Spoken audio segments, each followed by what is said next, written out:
Friends, அஸ்ஸலாமு அலைக்கும். இப்போ நம்ம என்ன பார்க்க போகிறோன்னா 4 வகையான லேயர் சப்பாத்தி எப்படி செய்யலான்னு வாங்க வீடியோக்குள்ளே போகலாம். அதுக்கு ஒரு பவுல் எடுத்துக்கோங்க. பவுலில் 2 கப்பு கோதுமை மாவு எடுத்துக்கோங்க. எண்ணெய் 2 ஸ்பூன் ஊற்றிக்கோங்க. அப்போ தான் சப்பாத்தி நல்லா சாஃப்டாக இருக்கும். உப்பு 1 ஸ்பூன். நம்ம தண்ணி ஊற்றி நல்லா பிணைஞ்சி வச்சுக்குவோம். 2 கப் கோதுமை மாவுக்கு நீங்கள் 1 கப்பு அளவுக்கு தண்ணி தேவைப்படும். சாஃப்டாக பிணைஞ்சி வச்சுக்கோங்க.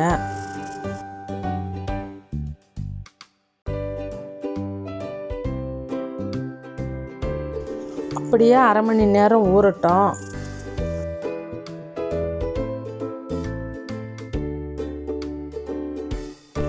நம்ம இப்போ 5 உருண்டையாக எடுத்துக்கிருக்கோம். ஒரு உருண்டையும் ஒரு மாடலில் நம்ம செய்வோம். வாங்க வீடியோக்குள்ளே போகலாம். மாவு தட்டுக்கோங்க. ஒரு உருண்டை எடுத்து இந்த மாதிரி மாவு தட்டுக்கிட்டு இந்த மாதிரி நான் வீடியோவில் கட்டுற மாதிரியே செய்யுங்க. நல்லா எப்போதும் போல் சப்பாத்தி எப்படி வளர்ப்போமோ அந்த மாதிரி வளர்த்துக்கோங்க. ஒட்டுச்சுன்னா மாவு தொட்டு வளர்த்துக்கோங்க. இந்த அளவுக்கு வளர்த்த பிறகு நெய் போட்டிருக்கேன். நான் இந்த வருஷம் நெய் எடுத்துக்கிட்டேன். நெய், எண்ணெய் எது வேண்டாலும் எடுத்துக்கலாம். நம்ம இந்த மாதிரி ஸ்க்ரப் பண்ணிவிடுவோம் எல்லா பக்கமும்.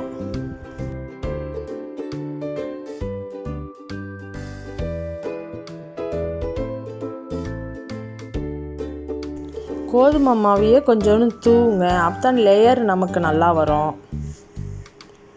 இந்த மாதிரி நான் மடிக்கிற மாதிரியே மடிங்க.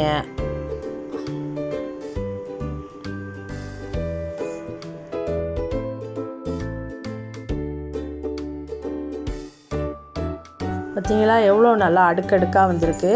அதை அப்படியே நம்ம சுருட்டி விட வேண்டியது தான்.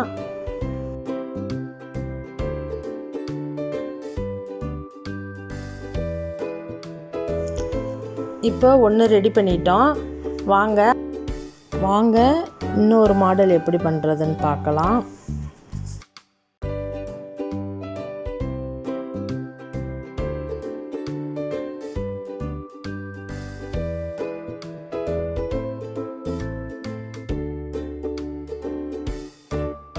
அதே போல் மாவை தூவிக்கிட்டு இன்னொன்றையும் எடுத்து நம்ம வளர்த்து எடுத்துக்கலாம்.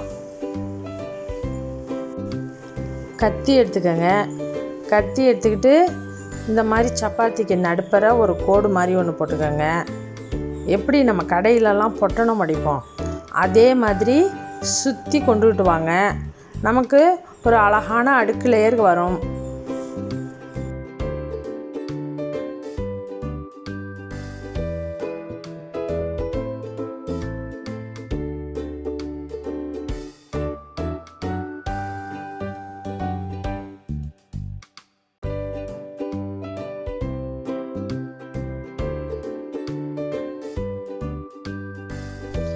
எண்ணெய் தடவி கொஞ்சம் மேலே வச்சுருங்க. வாங்க 3வது லேயர் பார்ப்போம்.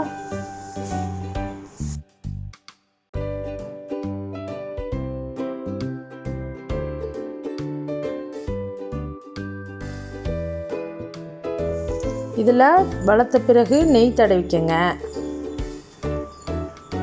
நெய் தடவிக்கிட்டு அதே மாதிரி மாவையும் கோதுமை மாவை எடுத்து தூவி விட்டுக்கோங்க.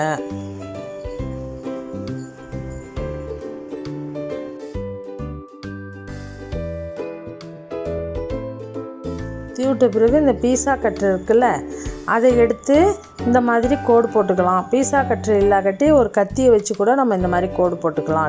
லேயராக வரும். இதை நான் செய்கிற மாதிரியே வீடியோவில் காட்டுற மாதிரியே நீங்களும் பாருங்கள்.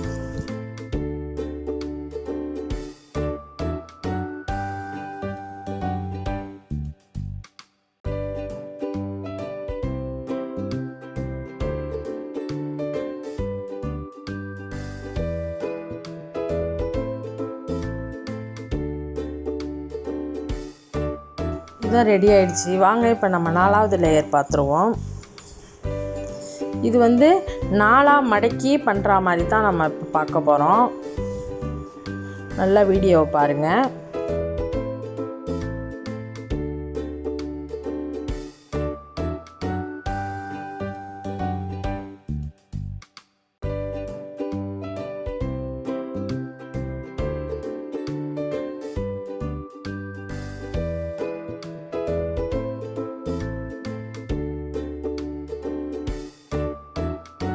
நெய் தடவிக்கிட்டு மாவையும் மேலே தூவி விட்டுக்கிட்டு முக்கோண ஷேப்பில் மடிச்சுக்கலாம். இதை இந்த மாதிரி மடித்து நம்ம இப்போ சப்பாத்தி கட்டையில் வச்சு தேய்க்க வேண்டியது தான்.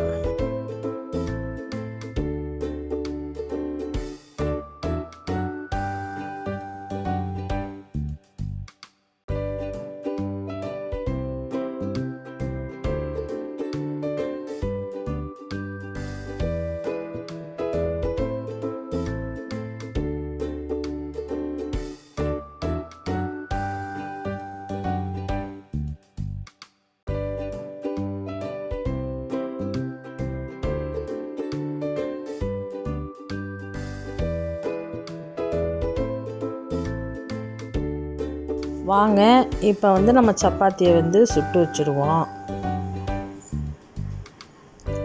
இந்த மாதிரி நம்ம எப்போதும் சப்பாத்திக்கு எப்படி தேய்ப்போமோ அந்த மாதிரி வளர்த்துக்கலாம். நம்ம நாளையும் வளர்த்து வச்சுக்கலாம்.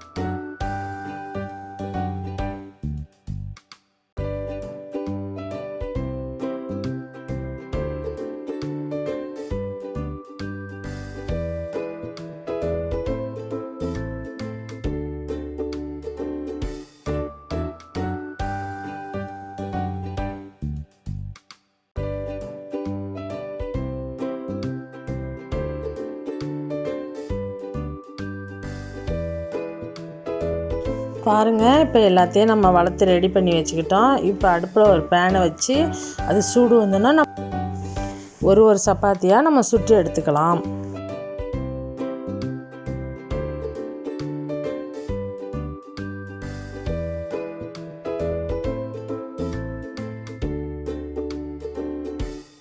பாருங்கள், லேயர் நல்லா அழகாக தெரியுது பாருங்கள். இந்த மாதிரியே நம்ம எல்லா சப்பாத்தியும் சுட்டு வச்சுக்கலாம்.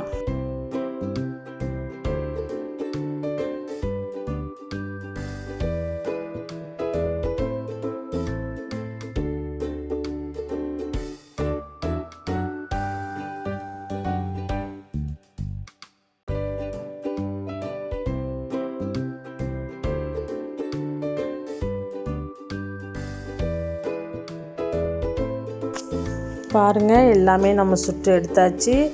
எவ்வளோ லேயராக இருக்குது பாருங்கள். நல்லா சாஃப்டாக இருக்குது.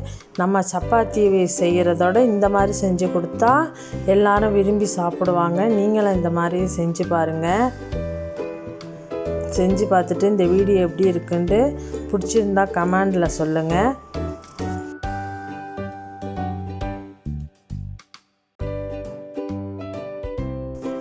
இன்னொரு இன்ட்ரெஸ்டிங்கான வீடியோவில் பார்ப்போம். இந்த வீடியோ உங்களுக்கு பிடிச்சிருந்துச்சுன்னா லைக் பண்ணுங்கள், ஷேர் பண்ணுங்கள், கமெண்ட் பண்ணுங்கள். முக்கியமாக சப்ஸ்கிரைப் பண்ணிக்கோங்க.